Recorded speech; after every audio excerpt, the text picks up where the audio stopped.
Bulldozer खड़ा करो, जवाब दो, उसके बाद बुलडोजर चलाओ।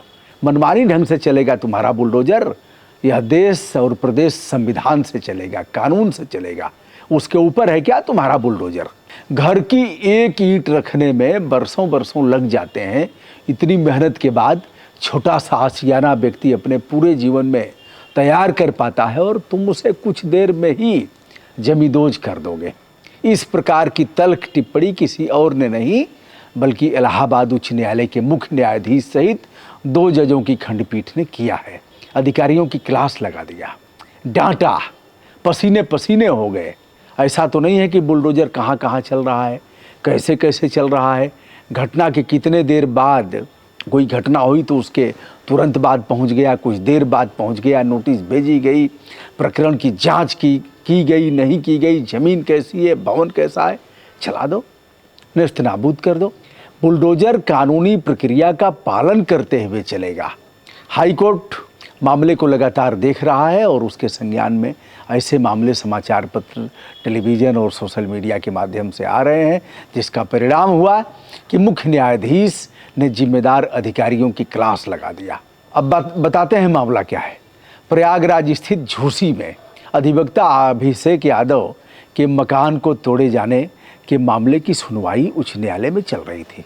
कोर्ट ने प्रयागराज विकास प्राधिकरण के उपाध्यक्ष को आदेश दिया कि 20 नवंबर को कोर्ट के सामने प्रस्तुत हों और बताएं कि ध्वस्तीकरण के नाम पर अब तक क्या क्या और कैसे कैसे किया गया है प्रयागराज में, उनकी आगे की योजना क्या है।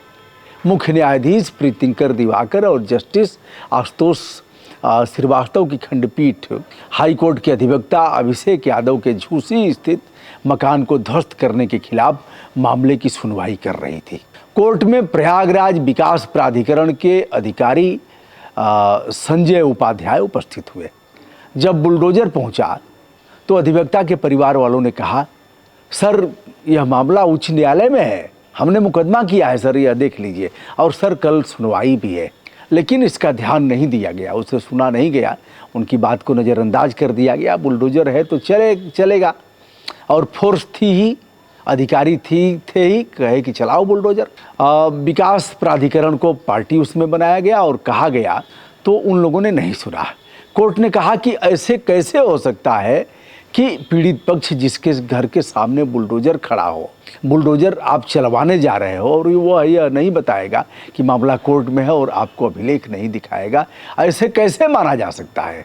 प्रकरण की सुनवाई 12 बजे हो रही थी और फिर कोर्ट ने आदेश किया कि समस्त अभिलेखों के साथ दोपहर बाद प्रस्तुत हो। मुख्य न्यायाधीश प्रीतिंकर दिवाकर ने कहा, बुलडोजर मनमानी करने के लिए नहीं है, बरसों बरसों लग जाते हैं, घर की एक ईंट रखने में पूरा जीवन लग जाता है, एक मकान बनवाने में अथवा पूरा जीवन बीत जाता है। और बहुत से ऐसे करोड़ों लोग हैं जो एक छोटा सा मकान भी, एक छोटा सा आशियाना नहीं बना पाते। नियम कानून देखोगे या फिर जैसे चाहोगे वैसे ही बुलडोजर चला दोगे, सब कुछ ध्वस्त हो जाएगा। इस बीच पीड़ित अधिवक्ता के पक्ष में दर्जनों अधिवक्ता कोर्ट के सामने खड़े होकर प्रयागराज विकास प्राधिकरण की पोल खोलना शुरू कर दिया। कहा कि ये लोग चोरी और सीनाजोरी दोनों करते हैं हुजूर। कभी नक्शे के नाम पर करेंगे, कहेंगे तुम्हारा नक्शा ठीक से नहीं बना है, यह नहीं है, वह नहीं है, अगली मंजिल कैसे बना रहे हो, इसकी लंबाई अच्छी नहीं है, चौड़ाई कैसी है, इसके नाम पर। कभी तकनीकी खामियों का हवाला देकर लोगों का आर्थिक शोषण करते हैं। मकान इनके चुटकी बजाते ही बनना शुरू हो जाता है। अवैधानिक रूप से अगर पैसा पा जाएंगे तो यह चुटकी बजाएंगे और मकान बन के तैयार हो जाएगा, और अगर साहब नहीं मिला तो यह मकान को बनने ही नहीं देते, आप दौड़ते रह जाइए। मुख्य न्यायाधीश की खंडपीठ ने जोनल अधिकारी संजीव उपाध्याय से आर्थिक दोहन पर भी जवाब मांगा। कहा, यह जो नुकसान हुआ है बुलडोजर चलाने से, इसकी भरपाई कौन करेगा, जवाब दो। कोर्ट के कड़े रुख को देखते हुए उनकी घिघी बंध गई। मात्र इतना ही कहा कि विकास प्राधिकरण अपने विधि अधिकारी से पूछकर ही ध्वस्तीकरण की नोटिस देता है और इस कार्रवाई को अंजाम देता है। बार के अध्यक्ष ने कड़ा प्रतिवाद जताते हुए कहा कि प्रयागराज विकास प्राधिकरण नोटिस के जरिए भ्रष्टाचार का बड़ा खेल करता है हुजूर, जिस पर कोर्ट ने विधि अधिकारी की नोटिस को तत्काल पेश करने का आदेश दिया और विकास प्राधिकरण को हिदायत दिया कि यदि किसी प्रकार की हेरा फेरी नोटिस और अभिलेख देने में की गई और कोई भी कूट रचना की गई तो हम कड़ा एक्शन लेंगे, छोड़ेंगे नहीं। और दोनों पक्षों की सहमति से वकीलों की एक टीम भी गठित किया जो पूरे प्रकरण की जांच करेगी। यह सुनवाई 12 बजे दिन में बुधवार को शुरू हुई थी। सुनवाई में नोटिस की समस्त प्रतियों को अभिलेख को मांगा और कोर्ट के कड़े आदेश को देखते हुए 2:30 बजे नोटिस की 300 प्रतियां लेकर विकास प्राधिकरण के जोनल अधिकारी कोर्ट में पहुंच गए। बताया गया 50 अवैध निर्माण तोड़े गए हैं। अकेले झूसी में 300 लोगों को नोटिस जारी की गई है। अब भैया आप यह समझिए 50 निर्माण तोड़े गए हैं, 300 केवल झूसी में नोटिस जारी की गई है। बनवाया किसने और उन पर बुलडोजर कब चलेगा? किसने उत्कोच लेकर, किसने नियमों को शिथिल करते हुए, किसने दाएं बाएं करके ऐसे मकान बनवाए? लोग नहीं जानते कि हम नियमों का उल्लंघन कर रहे हैं, नियमों का पालन कर रहे हैं। वो तो साहब से सब होते हैं, साहब ने कह दिया तो बनवाओ। अदालत ने 20 नवंबर को अगली तिथि नियत करते हुए प्रयागराज विकास प्राधिकरण के जोनल अधिकारी और मुख्य अभियंता को हलफनामा प्रस्तुत करने का आदेश दिया। बार अध्यक्ष ने ऑडियो और वीडियो की रिकॉर्डिंग भी पेश किया, जिसमें भवन निर्माण के दौरान विकास प्राधिकरण के लोग पहुंचकर लोगों का उत्पीड़न कर रहे हैं और पैसे की भी मांग की जा रही है। उच्च न्यायालय के मुख्य न्यायाधीश सहित 2 जजों की खंडपीठ द्वारा लिए गए कड़े एक्शन से पूरे प्रदेश के सरकारी तंत्र में वर्तमान में हड़कंप मचा हुआ है।